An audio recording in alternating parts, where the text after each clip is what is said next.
Olá, pessoal, tudo bem? Nós vamos estudar hoje a situação de aprendizagem número 29. E essa situação de aprendizagem tem como tema judeus, vítimas do Holocausto. É um assunto bastante sério e eu convido vocês a prestarem atenção nesta situação de aprendizagem, mas não somente isso, a se aprofundarem conhecendo outros filmes e outros documentários sobre este assunto. Há filmes e documentários excelentes que nós vamos indicar através de um link, um deles, no final desta videoaula. Vamos compartilhar a tela e assim vocês terão acesso às informações deste conteúdo.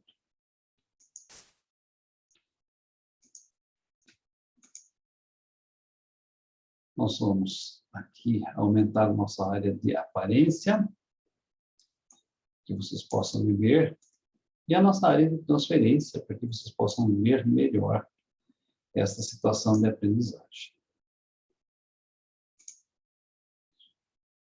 É uma situação de aprendizagem para os nonos anos, Escola Francisco Mendes de Almeida, tem os 3 anos, nono A, nono B e nono C, e eu espero que ela seja útil para vocês. Situação de aprendizagem número 29, os judeus vítimas do Holocausto. Bem, importante destacar o seguinte, que o Holocausto foi uma das coisas mais terríveis que se deu na história do mundo. Mas, infelizmente, há muitas pessoas que negam a existência do Holocausto, por incrível que isso pareça. Esta aula, os documentários e os filmes já feitos sobre este assunto têm por objetivo alertar a todos nós sobre essa grande chaga da humanidade. Uma chaga que, infelizmente, está sujeita a se repetir. Nessa imagem você pode ver um campo de concentração, e eu creio que a imagem fala por si só. Corpos esqueléticos, corpos amontoados, como se fossem produtos de uma prateleira, todos eles sofrendo de inanição, todos eles mal alimentados e certamente muitos deles portando inúmeras enfermidades num ambiente contaminado, num ambiente fétido. Assim eram os campos de concentração. E esse foi um dos acontecimentos mais chocantes revelados após o final da Segunda Guerra Mundial. O genocídio cometido pelos nazistas contra os judeus. Vale destacar, e essa palavra está muito em moda hoje, né? Que genocídio é a morte proposital de uma etnia ou raça. E Hitler queria acabar com a etnia ou com a raça judaica. Então, é o genocídio cometido por Hitler e pelos nazistas contra os judeus. Só contra os judeus? Não. Isso se estendia também aos ciganos e às demais minorias consideradas inferiores, como, por exemplo, pessoas portadoras de doenças mentais, pessoas portadoras de deformidades físicas, pessoas de uma outra religião, dentre outras coisas. E eu quero chamar a sua atenção para o seguinte: minorias consideradas inferiores. Infelizmente, o nosso mundo contemporâneo, inclusive o nosso Brasil, vem sendo dividido entre classes, entre segmentos e entre guetos. E uns têm se considerado superiores aos outros. Uns têm se considerado mais intelectualizados que os outros. Uns têm se considerado mais inteligentes que os outros. E não são poucos os nomes e as nomenclaturas que se dão às pessoas por serem desta ou daquela ideologia, por serem deste ou daquele partido, por apoiar este ou aquele candidato, por exemplo. Isso, historicamente, é tremendamente perigoso. A partir do momento que alguém quer monopolizar o discurso e dizer que tão somente o seu discurso é verdadeiro, há um grande risco de se considerar os outros como minorias inferiores.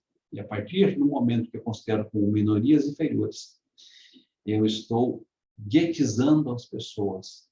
E daí para eu achar que essas pessoas não merecem o seu lugar ao sol, não merecem sobreviver, preste atenção, é apenas um passo. O que está acontecendo lá no Afeganistão, neste momento, é exatamente isso.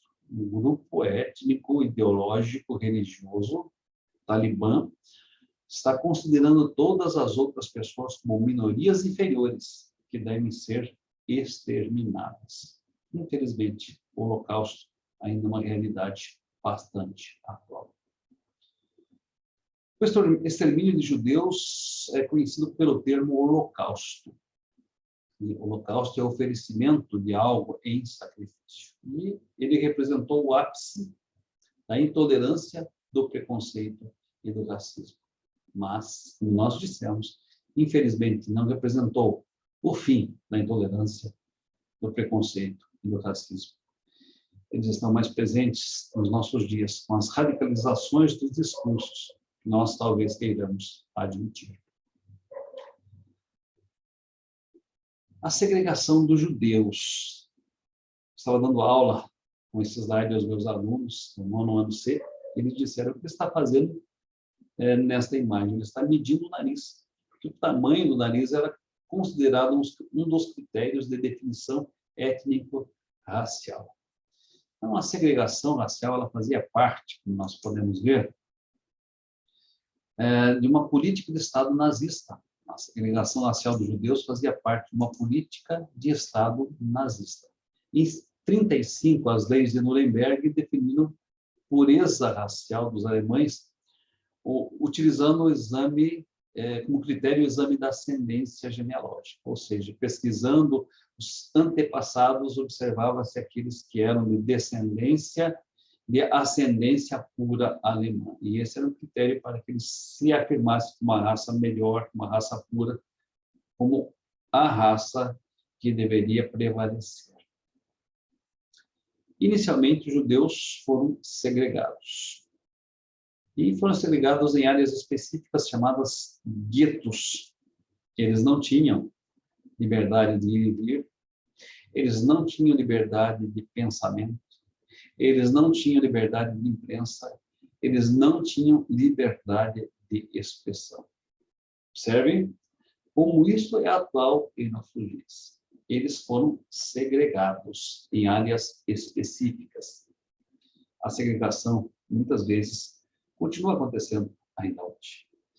Eles tiveram grande parte dos seus bens confiscados, foram obrigados a usar uma identificação, a estrela de Davi, para que eles fossem facilmente distinguidos dentre os demais. Eles foram considerados os párias sociais e vistos como párias sociais em seu tempo. E então, no contexto da guerra, foram criados os campos de concentração. Eles, no início da guerra, em 1939, passaram a ser enviados para campos de concentração. O que acontecia nesses campos de concentração? Bem, eles passavam por uma triagem.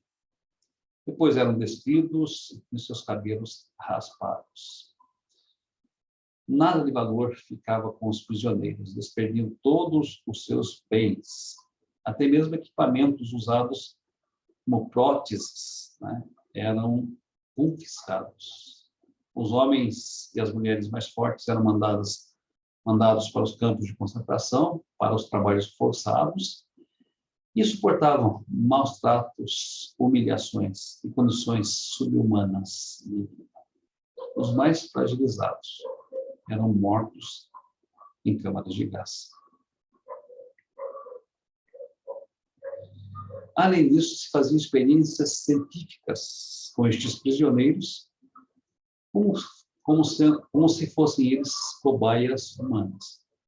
Nessas experiências, eram obrigados a ingerir substâncias tóxicas, eram propositalmente contaminados por bactérias, eles passavam por transplante de órgãos, eram expostos a baixas temperaturas, com o objetivo de testar a sua resistência, eram submetidos a imersões para tratar determinados distúrbios, sofriam esterilizações, amputações e outras atrocidades.